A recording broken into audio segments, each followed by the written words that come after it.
Revista shkencore kulturore Univers, numri 8, viti 2006. Artikull shkencor i profesoresh doktor Afërdita Unuzi. Veshjet e qytetit të Shkodrës sipas këngëve popullore. Këngët popullore të qytetit të Shkodrës vazhdimisht kanë tërhequr vëmendjen e studiuesve të ndryshëm.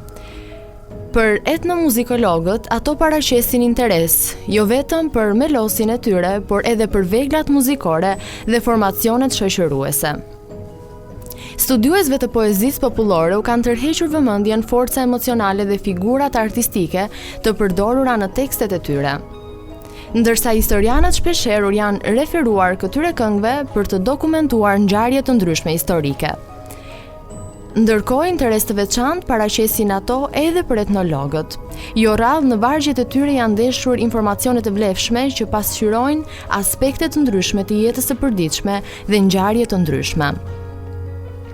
Veçanërisht të pasura me dëshmi të këtilla janë këngët kushtuar ceremonialit të dasmës. Aty gjejmë të dhëna për disa mjeshtëri popullore, si atë të robaqepsisë, qëndistarëve, argjendarëve. Për zakone dhe rituale të ndryshme, për gatime tradicionale, për mënyrën e pajisjes së banesës popullore dhe sidomos për modën e veshjes së banorëve të qytetit. Si studiuese e kulturës materiale, kësaj radhe kam zgjedhur si objekt të kësaj trajtëse veshjet popullore. Është e natyrshme se gjëja e parë që duhet shqyrtuar në këtë rast është mjedisi ku u krijuan këto këngë. Pra, cili është realiteti jetësor i krijuesve të këtyre këngëve dhe ku këndoheshin ato. Sipas studiuesve të muzikës popullore shqiptare, kënga qytetare shkodrane arriti kulmin e zhvillimit të saj gjatë shekullit të 19 dhe veçanërisht në gjysmën e dytë të tij.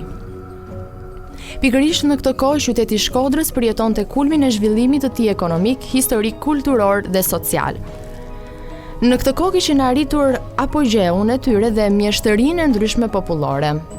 Sidomos ajo e robaqepsisë, argjendarisë, e kazazëve, e gdhendjeve artistike në dru e të tjerë.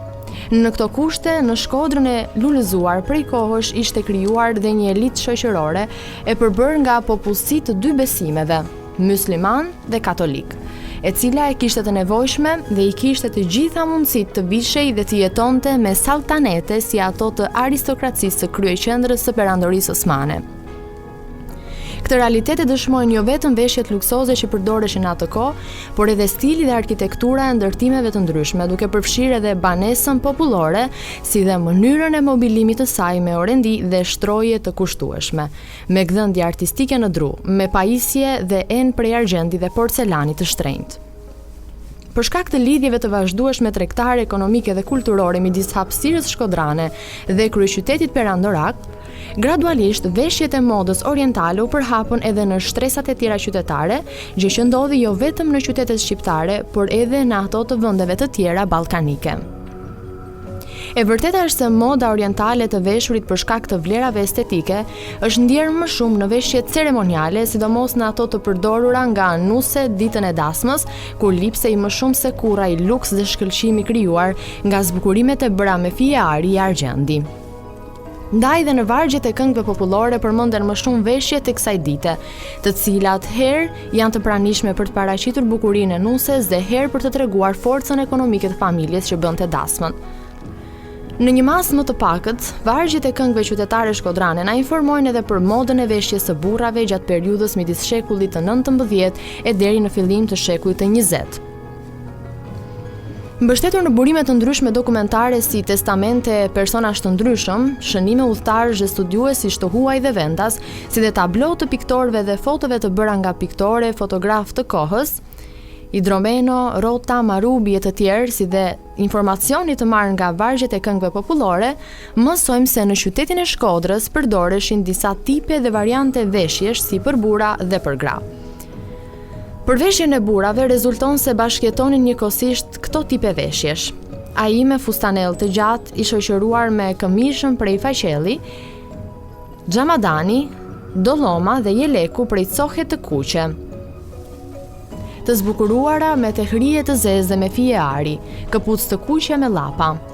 Në kokë vinin festanuz me ngjyrë të kuqe të zbukuruar me një tuftë të shkurtër të bërë me fije mëndafshi. Në një këngë shkodrane, mbledhur nga Kol Gurashi, vërejmë se personi të cilit i që kushtuar kënga ishte i veshur me fustanell dhe dëslëqe. Kjo veshje, i quajtur nga banorët e Shkodrës veshje kombëtare, është përdorur deri në fund të shekullit 19, më pas u zëvendësua me veshjen alla franga, atë europiane. Ndërkohë në qytetin e Shkodrës mund të shiheshin edhe burra të veshur me tirq, e anteri shajaku. Në bel mbanin brezleshi me vija disa ngjyrshe, mbi atë ngjisnin dhe silahun me 2 kobure, ndërsa në kokë vinin qeleshet të bardha. Në këmbë mbathin çorape leshi të bardha dhe këpucë me llap të kuqe.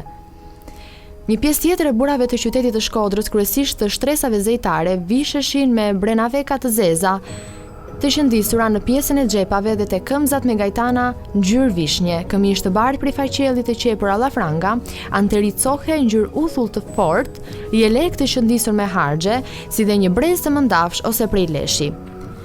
Në këmbë mbathin çorape të bardha prej pambuku, të gjata deri në pulpën e këmbës dhe këpucë stivaleti. Në kokë përgjithsisht mbanin festanuz. Nga fundi i shekullit të 19, gradualisht filluan të shfaqen disa ndryshime dhe elemente të veçanta që dikush i pëlqente e dikush i stigmatizonte, siç ndodh zakonisht kur futet një modë e re. Sipas të dhënave, ndryshime të këtilla në veshjen e banorëve të qytetit të Shkodrës ka ndodhur në fillim të shekullit të 20, çka tregon se edhe këngët që i pasqyrojnë këtë dukuri janë krijimet e asaj kohe. Për sa përket veshjeve të grave, ato paraqiten më të orientalizuara, gjerësisht është përdorur tipi veshjes meçitiane që në Shkodër janë njohur me termin brenavek.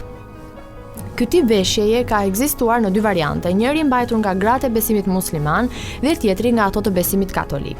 Gratë muslimane, veç brenavekëve, prej pëlluhuri mëndafshit të fabrikuara, vishnin si për tyre dhe një lloj këmishe apo fustani të gjatë prej mëndafshit të trash pa mëng. Mbi të vishnin një lekun, xhyben dhe anterin me mëngë të gjata. Të gjitha këto pjesë bëheshin me cohë të kushtueshme dhe qëndiseshin me gajtana dhe shirita ari në atë mas, saqë të mos dukej sfondi. Siç thuhet në popull, të ngrime në ar. Në bel, sipas rastit, vinin brez prej argjendi ose një shall mëndafshi, ndërsa në kokë vendosnin një lloj kësule të zbukuruar me gajtan dhe monedha prej ari, të quajtura dallthes. Në këmbë mbathin çorape të bardha prej mëndafshi, si dhe një model pantoflash të quajtura pashmanga, të cilat gjithashtu ishin të zbukuruara me qëndisje. Për të dalë jashtë shtëpisë, vishnin meste prej saftiani, lëkur keci. Kur dilnin, vishnin edhe një lloj xhakete të quajtur binish, e cila bëhej me cohë më të trash dhe gjithnjë shoqëroi me një astar prej gëzofi. Pjesë përbërëse e kësaj veshjeje ishin natyrisht edhe stolite shumta prej ari dhe disa vargje me ingji. Gratë katolike parapëlqenin një variant tjetër brenavekësh. Ato ishin më të gjera dhe bëheshin me një lloj pëlhure me ngjyrë të zezë, e cila sillej nga tregjet e vendeve perëndimore. Në pjesën e sipërme të trupit vishnin këmish prej mëndafshi, me mëngë shumë të gjera, jak në formë tëje, të zbukuruar me dantel të bërë me gjilpër. Mbi të vishe jeleku me kokra dhe xhybeja e gjatë deri në bel, të dyja të bëra me cohë ngjyrë vishnje të errët ose blu, të shëndisura me gajtan prej mëndafshi, respektivisht blu të errët ose vishnje të errët.